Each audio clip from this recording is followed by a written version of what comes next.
अवनी जी sir, क्या आपको ऐसा लगता है सर कि बंगाल में एक ऐसा चुनावी मुद्दा जो पूरे बंगाल या किसी विधानसभा चुनाव को प्रभावित करता है, वो चाहे बेरोजगारी हो, चाहे स्थानीय कोई मुद्दा हो, विकास हो, भ्रष्टाचार हो, ऐसा कोई मुद्दा नहीं है।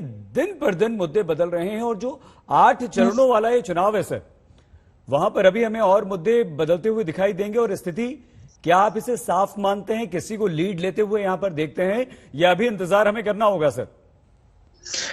सईद भाई, बंगाल के आप लोग अच्छी तरह कवर कर ही रहे हैं। लगातार जितने भी रैलीज हो रही हैं हर एक पार्टी की, आप ये बात मानेंगे कि वहां पर कटमनी, भ्रष्टाचार यानी कि तुष्टीकरण और हिंसा, ये तीनों ही वहां की जनता के भीतर मुद्दे घर कर गए हैं। और इनसे ऊपर ममता बनर्जी को अगर आना चाहिए था तो विकास को लेके आया, वो टूटी अपनी चोट लगी टांग को लेकर के आती है। और जहां तक आपने कहा कि हिंदुस्तान की जनता बहुत ही भावुक है, सचमुच है। इसलिए वो नड्डा कड्डा चड्डा पड्डा, दैत्य दानव दुर्योधन रावण, इन सबका जवाब देगी वो आने वाले चुनावों में। 2 मई को वो निकल के आएगा। और मैं उनकी तो बात ही नहीं करूंगा जो झूठी फोटो अपना पोस्ट करते हैं। कितनी झूठी फोटो हो चुकी हैं, उनकी झूठी फोटो के ऊपर तो मैं कमेंट करूंगा नहीं, बड़ी साफ सी बात है। लेकिन एक बात बड़ी साफ सी है, आपने कहा मुद्दे बदलने का सवाल नहीं है। बात सवाल यह है कि वहां की जनता का मूल इस समय किस से गुजर रही है। स्वयं अगर टीएमसी का सांसद कहे कि मैं घर बनवाता हूं तो मुझे कटमनी देनी पड़ती है, और ममता बनर्जी खुद सीएम कहे कि मैं कटमनी वापस करवा दूंगी, ये स्वीकारोक्ति है। तुष्टीकरण के लिए उन्होंने स्वीकार किया कि दूध देने वाली गाय की मैं लात भी सहूंगी, ये बिल्कुल किया।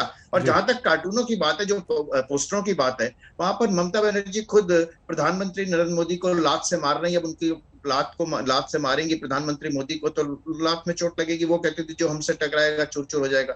मोदी जी को नहीं हुआ, लेकिन उनकी टांग में जरूर चोट लगती। फोटो उन्होंने, उन्हीं टीएमसी वालों ने लगाई है ना वो फोटो, टांग से मार रही है वो उनको। ठीक है सुबर्णो जी, क्या आपको लगता है सर कि यहां पर 2-3 संकट आपके सामने हैं? पहला संकट एंटी इनकम्बेंसी का। भाई, आप हर किसी को खुश नहीं कर सकते। जाहिर सी बात है, जिस तरह से कटमनी, भ्रष्टाचार, टोलाबाजी, बीजेपी ने जबरदस्त ये मुद्दे उठाए और पीएम आकर वहां कह जाते हैं कि स्कीम और स्कैम। बीजेपी स्कीम लाती है, स्कीम पर चलती है, टीएमसी स्कैम करती है। दूसरा सर, जल्दी से साथ में जोड़ देता हूं आपके साथ सुबर्णो जी, वो दूसरा ये कि आपके बड़े बड़े नाम, बड़े बड़े चेहरे जाकर बीजेपी में शामिल हो गए। तो क्या अगर ये लोग गए तो इनके साथ एक जो जनाधार है, जो बेस है आपका टीएमसी का, वो बीजेपी की तरफ शिफ्ट होकर आपको नुकसान नहीं पहुंचा रहा है सर? सुबर्णो जी, 4 सवाल का जवाब दे देता हूं। पहली बात, जो यहाँ पे भारतीय जनता पार्टी के जो प्रमुख आए हैं, वो बड़े बड़े पद में आसीन भी है। वो आके यहाँ पे कहते हैं कि पीसी भाईपो, भतीजा, बुआ भतीजा, ऐसे शब्द का प्रयोग करते हैं। तो अगर जो इस पद में आसीन है, अगर ऐसे शब्द का प्रयोग करते हैं, उसके बारे में मैं कोई टिप्पणी करना भी जरूरी महसूस नहीं करता हूं। ये उनका संस्कृति का, कैसे संस्कृति का से वो आते हैं, ये दर्शाता है। तो इसके बारे में कुछ कहना नहीं चाहता हूं। एक दूसरी बात ये है कि सुबर्णो जी, क्षमा के साथ, अगर आपको भाई भतीजा पर आपत्ति है, हम किसी का पक्ष नहीं ले रहे हैं, किसी की तरफ से नहीं बोल रहे हैं, तो नड्डा, गड्ढा, फड्डा, अड्डा, क्या ये कौन सी संस्कृति? जी प्लीज, ये तो सम्मानजनक शब्द थे। ये बहुत ही सम्मानजनक शब्द है सुपर्णो दा के लिए, तो ये बहुत सम्मानजनक शब्द है। जी, बात पूरी कीजिए सुपर्णो जी। नहीं, शायद अग्निवेश जी शायद कुछ कह रहे थे, अग्निवेश जी कह रहे थे शायद। मैं जब वो कह रहे थे, मैंने एक शब्द भी नहीं कहा। तो ये मेरे नहीं, हमें कहने दीजिए। आप जब कहा तो मैंने कुछ नहीं कहा।